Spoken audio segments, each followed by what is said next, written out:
Not every headache is a migraine, and what you don't know might change the way you see this illness forever. Hey there, and a massive welcome to Migraine Man channel. If you're tuning in, chances are you know that a migraine isn't just a bad headache. It's a whole chaotic adventure, right? Trust me, I get it. The endless pain, the canceled plans, the feeling like your head's throwing its own rave. But you know what? You're in the right place. Forget those dry medical textbook definitions and the same old boring advice. Here, we're diving deep into the real stuff, the stuff they don't always tell you.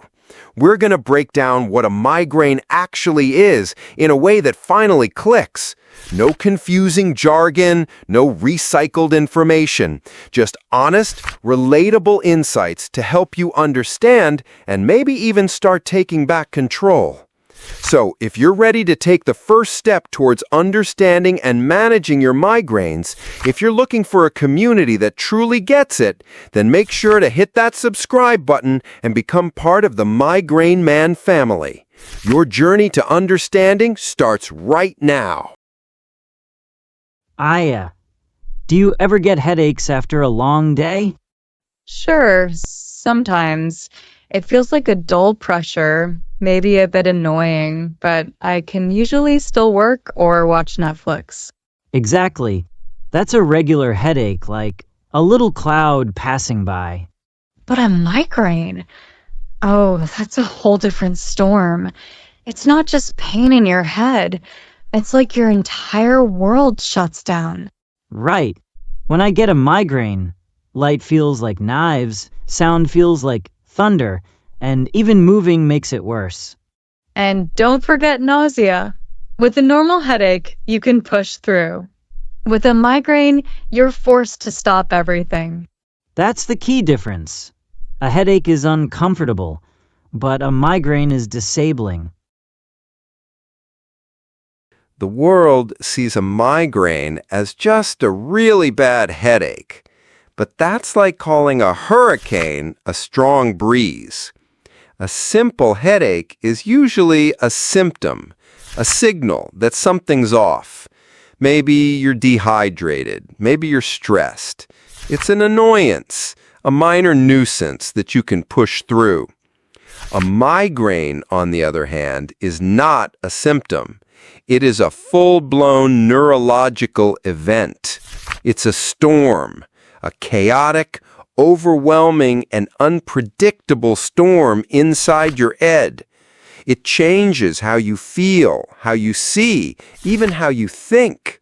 It brings with it a whole cast of unwanted characters, nausea, dizziness, light and sound sensitivity, and an exhaustion so deep it leaves you feeling like a zombie for days. Understanding this difference is the first step toward finding relief, because you can't fight a storm with a headache pill. You need a different plan entirely. All right, now let's get into the nitty-gritty. But don't worry, we're keeping it simple. We're not here for a boring medical lecture. Think of your brain as a quiet, perfectly organized library. Every book is in its place, every light is set just right, and everything runs smoothly. But with a migraine, it's like a noisy, chaotic toddler has snuck in, is ringing all the bells, and is throwing books off the shelves everywhere. It's not just a head-splitting ache. It's a complex neurological disorder that throws your brain's entire electrical system into chaos. And that's why a migraine is so much more than just a headache. This chaos sends a cascade of confusing signals through your body, leading to all those weird, seemingly unrelated symptoms you feel. It's a fundamental short circuit that creates a full-body experience. And the craziest part, this whole process unfolds in different, distinct phases. Think of it like a play with 4 separate acts, and you're the star of the show. Act 1 is the Prodrome. This is your pre-show warning. It can hit you a full day or two before the real pain starts, giving you a sneak peek of the chaos to come. This phase is often silent and misunderstood. You might suddenly feel super cranky for no reason at all, finding yourself easily irritated by the smallest things. You might also find yourself yawning nonstop, even after a great night's sleep, or feel a deep, inexplicable fatigue that leaves you heavy and slow. Or maybe you get these intense, almost urgent cravings for a specific food. Not just a craving, but an urgent, must-have-it-now desire that feels completely out of character. It's your brain sending out a few weird signals, trying to warn you that a storm is on the horizon. This subtle prelude is often the most frustrating part, because you know what's coming, but you can't stop it. Act 2 is the aura. This is the most surreal part, and it's a full-blown fireworks show inside your head. It's like someone decided to set off pyrotechnics right behind your eyeballs. This can manifest as shimmering, flickering lights, zigzag lines that dance across your field of vision, or even strange blind spots that move slowly across what you're trying to look at. The visual disturbance is often the most talked about, but the aura can also cause a tingling sensation or numbness in your face, arm, or hand, almost like a buzzing current traveling through your body. It can also cause temporary speech or language problems. The aura is your brain's way of saying, the main event is starting now. Act 3 is the headache phase. This is the actual war. This isn't a gentle tapping. It's a full-on, rhythmic, pulsing, sledgehammer-like assault, usually on one side of your head. It's so intense that even the slightest sound or flicker of light feels like a physical punch. It's the kind of pain that makes you want to curl up in a dark, quiet cave and disappear from the world entirely. You're not just dealing with pain, you're dealing with extreme nausea that makes the thought of food unbearable, vomiting, and a level of sound and light sensitivity that makes even a whisper feel like a scream, and a single light bulb feel like the sun itself. This phase can last for hours, sometimes even days, leaving you completely defeated. And finally, Act 4 is the Prodrome. This is the day after the storm. The intense pain is gone, but the aftermath is real and often just as debilitating. You're left with a feeling of complete exhaustion, a heavy brain fog that makes it hard to think or even form a coherent sentence. It's like waking up after a week-long party that you were never really at, but you're stuck cleaning up the mess. You feel depleted, groggy, and totally drained, both physically and mentally, as your body tries to recover from the assault. This is your brain trying to clean up the mess the migraine left behind. See? It's a whole lot more than just a headache. It's a complex cycle that affects your entire being, from your senses to your mood.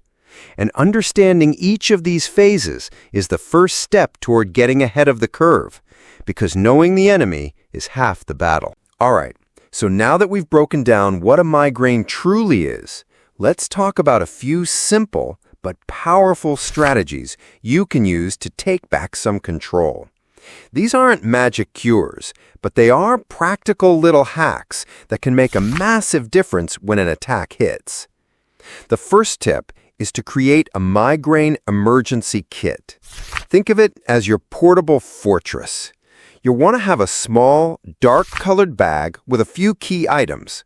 First, a high-quality eye mask that blocks out all light, because even a tiny crack of light can feel like a laser beam.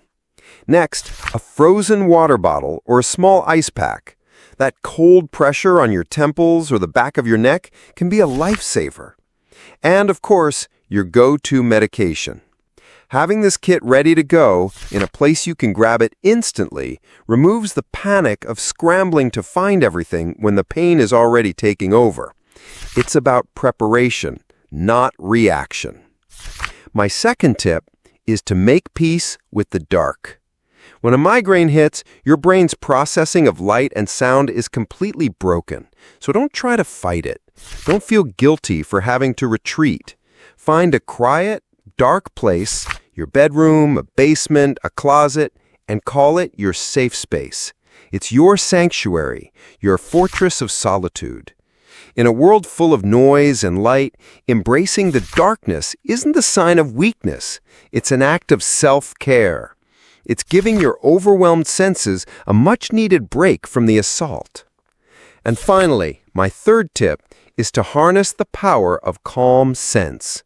Strong smells can be a huge trigger, but certain calming aromas can provide a surprising amount of relief. Carry a small vial of a gentle, soothing essential oil, like lavender or peppermint. A quick sniff can help calm your nervous system and provide a subtle distraction from the pain. It's a small, simple tool that can sometimes make a big difference when you need a moment of peace. So, as we wrap up, I want to say this one more time. A migraine is not just a headache. It's not in your head. It's a real, complex, and debilitating condition. And if you've ever felt isolated, like you're the only one going through this, I want you to know that you are not alone. I know that feeling of having to cancel plans, of having to pretend you're okay, of being misunderstood, that deep, isolating feeling that no one gets it. But here, we get it.